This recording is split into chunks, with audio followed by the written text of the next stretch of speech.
Well, the State Department announced it will suspend the processing of visas for 75 countries. Those countries include Iran, Afghanistan, Russia, and Somalia. Today's other headlines: the Trump administration is suspending the processing of visa applications for citizens from 75 countries. That includes green cards, fiancé visas, and certain kinds of work visas. 1 week from today, the U.S. will stop processing visas from 75 countries. The State Department says people from these countries are likely to require public assistance while living here in the U.S. On January 14, 2026, something very big happened, but most people did not hear it in a speech or see it live on TV.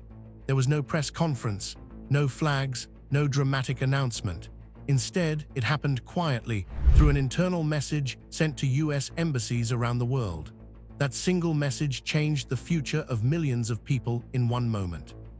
The United States government ordered an indefinite pause on immigrant visa processing for citizens of 75 countries.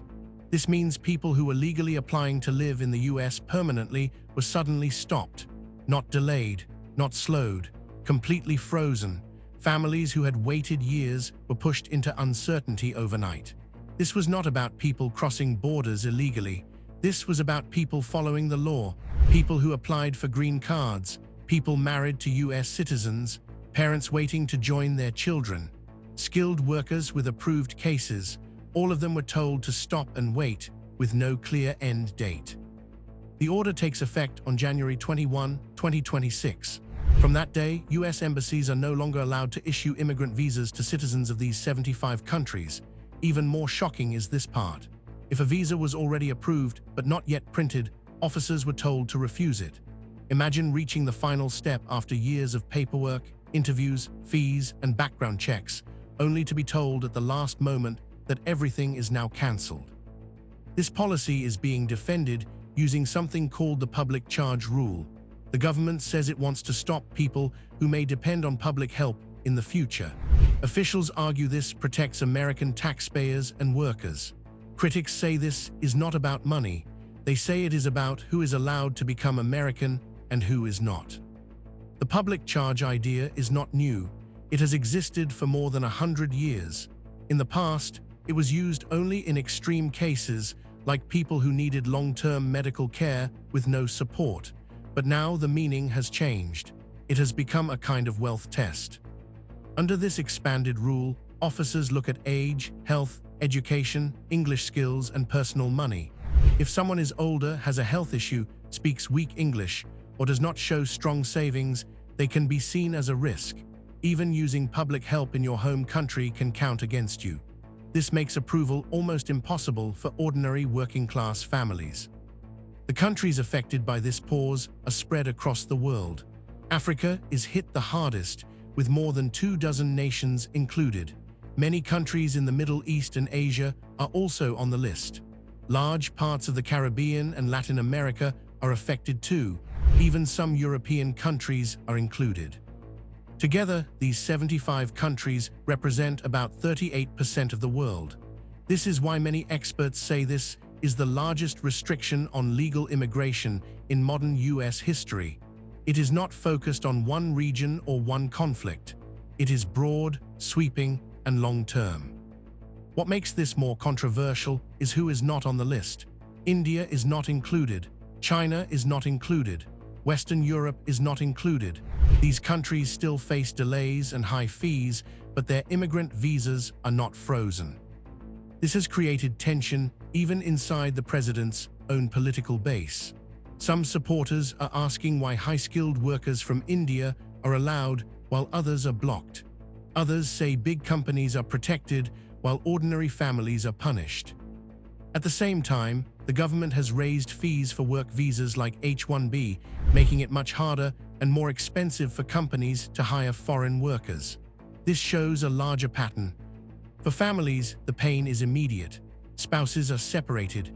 Children are stuck abroad. Parents cannot join their sons or daughters in the U.S. Experts estimate that more than 300,000 legal immigrants could be blocked in the first year alone. About 100,000 of them are close family members of U.S. citizens or green card holders. There is also fear inside the U.S. right now. Immigrant families are scared to use public services, even legal ones. They worry that using food help, housing support, or medical aid could hurt a future visa application. This fear is causing people to avoid help even in emergencies. The economic impact may be just as serious. In recent years, almost all growth in the U.S. labor force came from immigrants. In 2025, net migration dropped to near zero or even negative. That means more people left than arrived. With this new pause, the labor shortage is expected to grow. Industries like construction, manufacturing, healthcare, trucking, and hospitality already struggle to find workers. Many of those workers came from countries now on the banned list. Experts warn this could slow economic growth, reduce consumer spending, and lower tax revenue. Some estimates suggest tens of billions of dollars could be lost each year. This is happening at a time when the U.S. population is aging and needs more workers, not fewer.